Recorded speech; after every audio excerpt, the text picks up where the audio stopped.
Do you sometimes feel obsession to somehow own someone who's very busy, who's very abundant?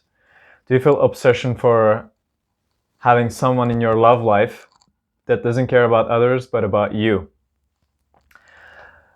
Well, in this video I'm going to talk about that problem a little bit. Also, if you have a love partner and you feel jealous at times, then this video is also for you, because this is a way of you getting triggered when someone you feel attracted to is hanging out with other people, even if it's their friends. You either feel more attracted or you feel jealous. Okay, and both of these things are trigger in you that attracts you to this person even more, even if you didn't like that person in the first place. Okay, so I'm going to talk about this a little bit and tell you my discoveries about that, because I actually did trauma therapy on that this morning. I was always attracted to abundant women who had so many options for themselves, and if they would sleep with other people even, that would make me even more attracted. That's kind of weird, but that was basically what was happening.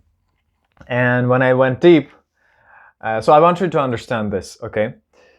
Obsession, this feeling of obsession when you have towards someone, if they, for example, if there's competition, if there's other options, if that person is abundant, liking that person is okay, all right? You can like that person, you can feel a little bit attracted, but them having so many other options shouldn't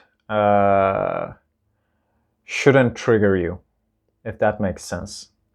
Okay? It shouldn't trigger any emotions inside of you. Well, if it does, here's where it's coming from. Okay, I'm telling you a guide so you can also go deep within you and find out what's causing you to feel bad, or making you feel even more desire to get that person, which repels that person away from you. Desire always repels people. Okay, so not always, but you get what I mean. It's neediness, not desire. At that point, if it's coming from a trauma, it's neediness. So obsession. Okay, underneath this obsession, if you dig a little bit deep, you're going to find out that there is nervousness. Anytime this person that you're attracted to is hanging out with someone else, is giving their focus to someone else, what happens inside you? You get triggered. You're like, I need to get back that attention. I need to have this person. Okay, I need to own this person. So there's nervousness. You get nervous. You feel like this person didn't love you in the first place. Okay? And underneath this nervousness is a feeling like, what the fuck? What the fuck? You know, like shock, if that makes sense. Maybe shock could be a good name for that feeling. It's like this person doesn't pay you attention at that moment, is paying someone else attention. Even if that person is your girlfriend or your boyfriend, and you realize another girl is talking to your boyfriend, or another guy talking to your girlfriend, and your loved one getting attracted. Okay? If your loved one is getting attracted, then you become like, what the fuck? What the fuck? I need to get back this attention. Okay? So we can call this emotion non-acceptance, resistance. Okay? We can call this resistance. So there's resistance under this nervousness, and what is under that resistance is competition. You feel like you're in competition. You feel like you might lose this person to someone else. Where in fact, if you think about it, nobody owns anyone. Everybody is free. Okay? So why do you feel that? Why do you feel some competition? Well, let's go even deeper. What's underneath this feeling of competition? What could be under this? Well, in my experience, I went deep in my subconscious. I went over so many of my memories that I had. And it somehow came down to fear of being left out while everybody is having it. Okay, so you feel afraid that you're going to be left out and everybody else will be together. They will be in love. Okay, this is also connected to that.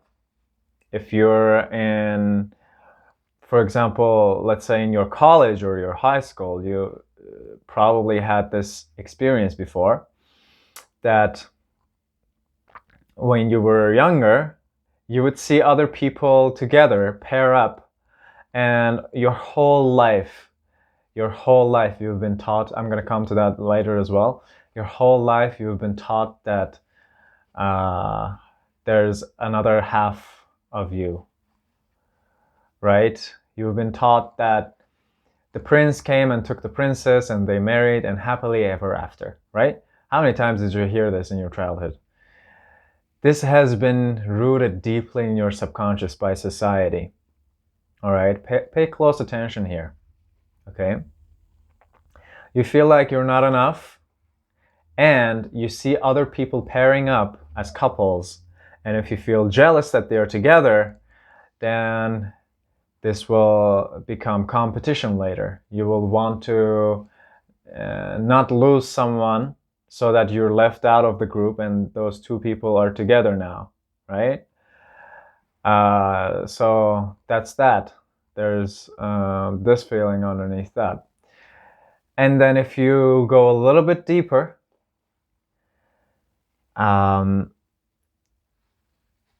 you might have a friend, a guy friend, if you're a girl, or a female friend if you're a guy. You might have that friend and that friend is telling you about someone else. For example, there's a guy that you like and that person is talking about, oh, you know, I slept with that girl and she was beautiful and blah, blah, blah. And what happens inside of you is you're like, I want it too. I want it too. Okay? There's this feeling like, you know, it's like kind of like childish feeling.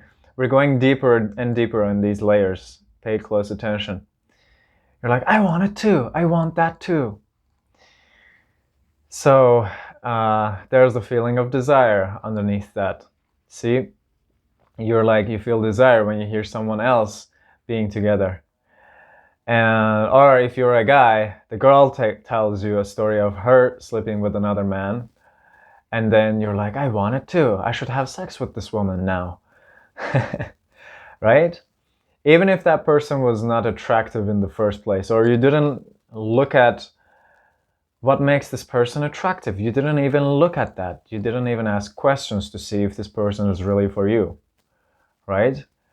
Without even qualifying that person to see if that person is good for your life, you hear that this person had something with someone else, you have the fear of missing out, everybody else is having it, everybody else is in love, I'm alone right here and I cannot get anything. That's what you think, that's what you feel.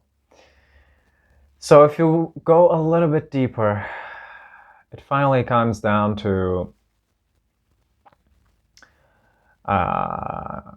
also bad feelings for friends who were craving for validation from a hot woman, for example, if you're a guy. Let's say you were meeting a few women all together, and then all of a sudden, the hot girl that you were flirting with turns to your friend and gives your friend a little validation, okay, to tease you.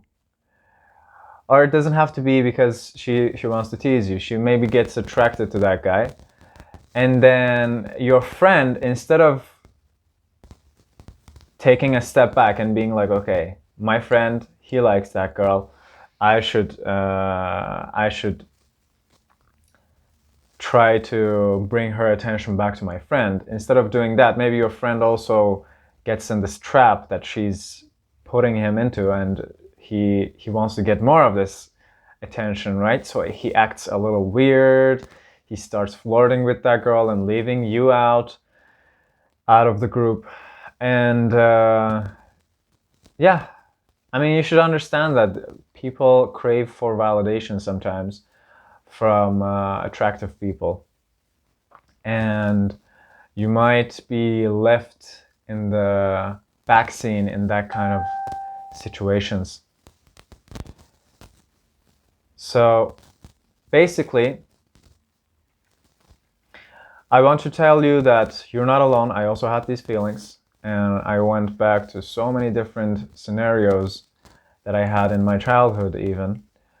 And yeah, I'm gonna tell you where it finally came down to. It came down to a memory of me being in a shop with my mom. Okay, I don't know what happened in that shop. I have no idea. It's just that in the middle of my therapy, I went into that moment, and somehow that moment was connected to these things. Maybe at that moment my mom didn't pay attention to me and was talking to the shop owner, and I was craving her attention at that moment, and she didn't pay attention to me. She paid attention to what she was doing there, maybe. So yeah, I don't even know. Sometimes you don't even know what happened in the past. Okay, you have to be able to go really deep in these subconscious work, shadow work, and stuff. So yeah, try a few techniques. My technique has been the best since now. I have other friends who deal with this kind of things, and they also have told me that the shadow work I do on them is the most effective one. And I have this success stories of my clients as well the whole time. Okay, find an effective way, and you never know what it's gonna come down to. That's it from me for today. Go deep within. Find out why you get attracted to people who betray you the whole time, maybe even cheat on you, and you get even more attracted, or you feel bad for that reason. And instead of completely turning your attention to someone else who's also attractive, maybe you want to get a revenge from that person, or you want to fight with that person for what that person did.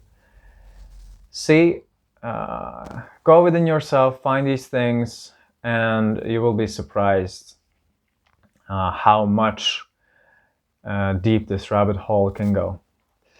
See you on the next one. Peace.